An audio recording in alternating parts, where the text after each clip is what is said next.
Selamat pagi Bapak Ibu Saudara-saudari yang terkasih. Sebelum kita mendengarkan firman Tuhan, terlebih dahulu kita berdoa.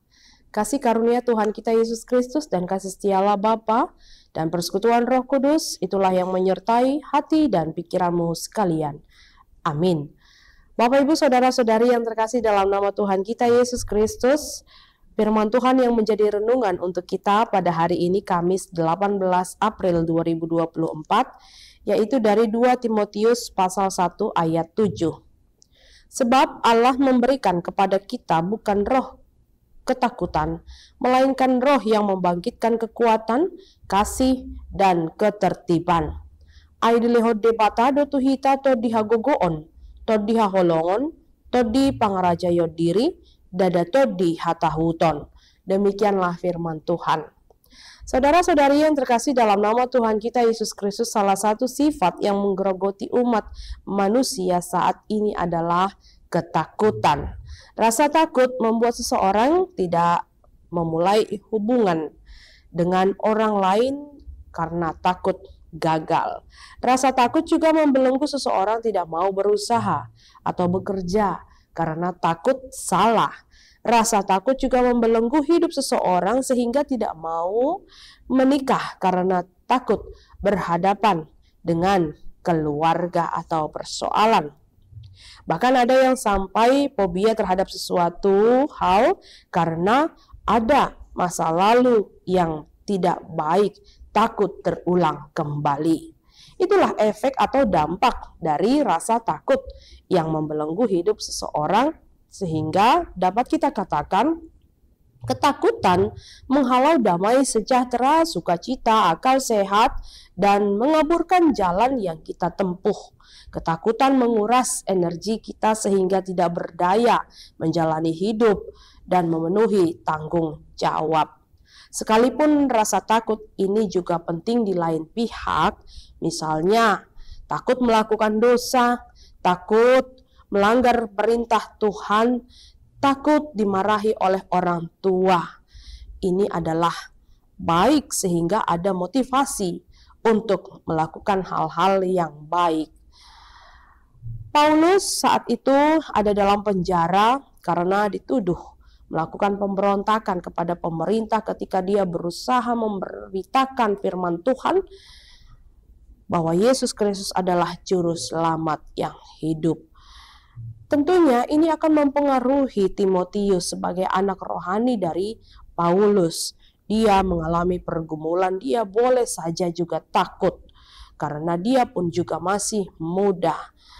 Bapak Ibu Saudara-saudari yang terkasih, melalui firman ini Paulus menegaskan bahwa orang percaya telah menerima Roh Kudus.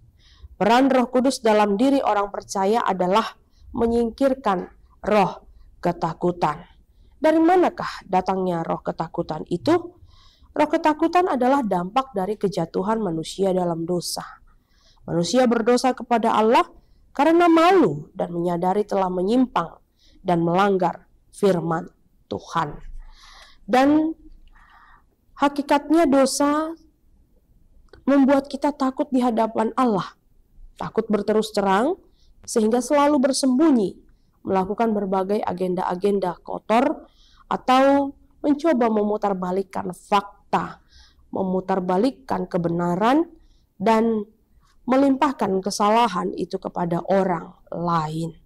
Bapak Ibu Saudara-saudari yang terkasih, kita tidak diberikan roh ketakutan dari Tuhan, tetapi roh yang membangkitkan kekuatan, kasih, dan ketertiban. Oleh karena itu, dalam hidup ini, pakai dan andalkanlah kekuatan yang dari Tuhan untuk menjalani kehidupan. Ada kalanya secara fisik seseorang lemah, tetapi roh dan jiwanya menyala-nyala, semangatnya berkobar-kobar, sukacitanya di dalam Tuhan meluap-luap. Oleh karena itu, Paulus pun berkata demikian, bersukacitalah senantiasa dalam Tuhan. Sekali lagi, kukatakan, bersukacitalah. Filipi 4 ayat 4. Tubuhnya lemah, dia tua, dia berada dalam penjara, tetapi jiwanya kuat untuk menyemangati setiap orang percaya agar tetap bersukacita. Karena apa? karena segala perkara dapat kutanggung di dalam Dia yang memberikan kekuatan kepadaku. Itulah kesaksian Paulus. Dan sebagai orang percaya, sikap dan tindakan kita haruslah didasari oleh kasih. Kasih adalah inti kekristenan kita. Allah kita adalah Allah yang kasih, mengasihi, dan tugas utama kita adalah mengasihi. Kekuatan tanpa kasih dalam hukum rimba, siapa yang kuat, dia yang berkuasa. Kasih tanpa kekuatan juga hanya kisah tanpa makna. Oleh karena itu, kasih yang Tuhan berikan kepada kita haruslah kita bagi-bagikan kepada orang lain agar kita ini menjadi kuat menghadapi berbagai hal, tantangan, pergumulan dalam kehidupan ini. Kita akan memperhatikan juga orang lain dan hidup ini menjadi bermakna. Dan yang ketiga dari firman ini, jalanilah kehidupan ini dengan tertib, jauh dari segala sikap anarkis. Haruslah kita ingat bahwa melakukan tujuan baik dengan cara yang tidak baik tidak akan membangun kebaikan. Untuk itu mari bertindak dan berbuat dengan penuh kasih, maka ketertiban itu pun akan terjadi. Sikap anarkis, arogan, keras, sikap dengki terhadap orang lain akan hilang dari kehidupan kita. Biarlah Tuhan yang selalu menyertai kita karena Dia memberikan kekuatan, ketertiban, dan juga kasih dalam kehidupan kita. Hidup dalam kasih Tuhan adalah hidup yang terlihat indah. Tuhan Yesus menyertai. Kita berdoa. Kami sungguh sangat bersyukur Tuhan untuk firman yang Kau perdengarkan. Engkau mengingatkan kami bahwa kami tidak perlu takut dalam hidup ini, tapi kami harus takut ketika kami melanggar perintah-Mu, ketika kami melakukan dosa, ketika kami melakukan hal-hal yang tidak menyenangkan hati-Mu. Dan kami memiliki kekuatan untuk menangkal segala dosa itu. Dan kami dengan kekuatan yang Kau berikan mau hidup di dalam ketertiban seturut dengan firman-Mu, dan kami akan menciptakan kehidupan yang penuh kasih karena Engkau Allah sudah mengasihi kami. Engkau memberkati jemaat-Mu yang Kau kasihi Tuhan dalam perjalanan hidupnya, perjuangannya dalam satu hari ini. Kiranya Engkau selalu menyertai dan memberikan kekuatan. Dengarkanlah doa permohonan kami, dalam Kristus Yesus kami berdoa.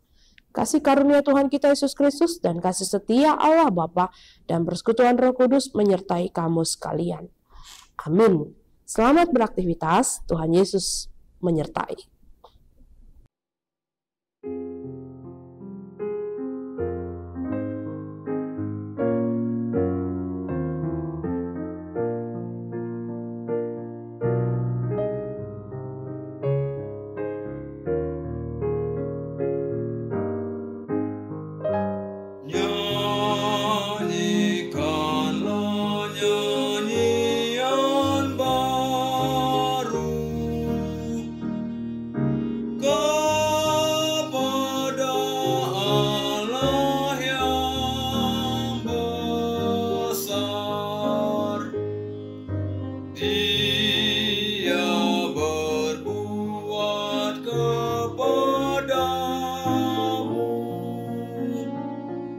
Semua yang ajaib